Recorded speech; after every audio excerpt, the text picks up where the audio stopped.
Published 1300 the 27th of October 2017. The new European thousands of people led by the president of Catalonia, Carles Puigdemont, demonstrate in Barcelona. Image. Copyright. Could Catalonia go it alone, and could Spain afford to let it? Mireillejofrebonet and Albert Banalestano analyze the economic consequences of Catalan independence. The prospect of Catalonia seceding from Spain has never looked closer. Following a messy referendum vote on the matter which the Spanish government refused to recognize but sent police in to prevent from taking place, and a series of protests, there seems to be a real possibility of a split taking place. But what might the economic consequences be? In terms of size and population, Catalonia is comparable to several European countries, such as Switzerland. Although it has 16% of the Spanish population, it generates 19% of Spain's GDP and 25% of its exports. Its GDP per person is currently 14% higher than the EU average but slightly below that of other regions of Spain such as the Madrid region, the Basque Country and Navarra. Meanwhile, the rest of Spain has a GDP per person of about 15% below the EU average. Unemployment is also lower in Catalonia than in the rest of Spain, and similar to that of the region of Madrid. This means that Catalonia, as well as the new Spanish state that emerges from a split, could be perfectly viable countries on their own. There would, of course, be economic consequences for both following a split, but this may be worse in the short term than the long term. In terms of tax collection, Catalonia would immediately gain and the rest of Spain would lose from secession.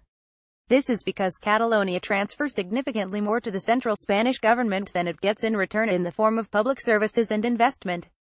Some estimates suggest that Catalonia transfers up to 8% of its GDP a year. Part of the gain would most likely be used by the new Catalan state to repair an underfunded railway system and other infrastructure that successive Catalan governments and think tanks claim to be critical. For example, in the port of Barcelona and the railway system that connects Barcelona with cities across the Mediterranean. Spain as a whole is still suffering economically, following the financial crisis. While the Catalan government would agree that it should play a role in redistributing its wealth, there is a widespread feeling within the region that the central government has spent public funds on inefficient, politically motivated infrastructure investments elsewhere. Catalonia would of course need to invest in creating new state structures, such as embassies and a central bank. This may cost more than what Catalonia pays now as a proportion of the same structures for a larger state. Conversely, the new Spanish government could use the split as an opportunity to simplify its own administrative structures, as the preferences of the rest of the Spanish population would be more homogeneous without Catalonia. Another issue is government debt. The new Spanish state and Catalonia would need to negotiate the allocation of joint assets and liabilities. Currently, most of the public debt in Spain is issued by the Spanish government. The Catalan government has a relatively small public debt of its own, on top of its proportional share of the Spanish government debt, which Catalonia would probably also need to take on as part of the split negotiation. The Catalan government would probably need to seek funding from financial markets. This could be possible if it becomes an independent state which raises its own taxes. Although the new Spanish state may be in a worse financial situation than it currently is, it would retain the support of the European Central Bank. In the short run, the split may be costly, as both sides may also face economic uncertainty and disruptions to trade, as their populations may boycott each other's goods and services, as has happened at previous times of tension. Because of the size difference, Catalonia would end up suffering more from this. The rest of Spain accounts for 1/3 of Catalan exports. But it is unclear how long boycotts would last, and how restrictive they might be. Businesses may also search out other markets, as they have even in the recent past.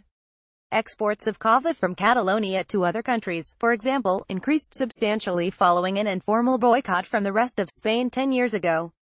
A key factor is whether Catalonia could gain independence and remain in the EU. If Catalonia were to remain as part of the EU, not much would change for either side. If it were required to remain outside the EU for a period of time, it would need to negotiate trade agreements with the new Spanish state and the rest of the EU. Despite the inevitable transition costs for both sides, there may also be some benefits to a split. The new Spanish state would lose a dynamic economy with better economic indicators than its average in terms of GDP, unemployment, exports and innovation. But this may trigger greater economic development and modernization in its remaining regions. The new Spanish state may gain in the long run if the preferences of its citizens are more homogeneous and better aligned with the central government than at present.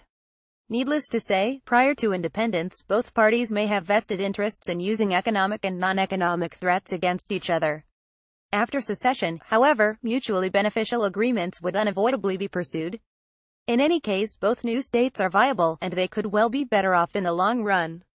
Maria Geoffrey Bonet and Albert Benalistinal are both professors in economics at City, University of London. This article also appears at www.theconversation.com.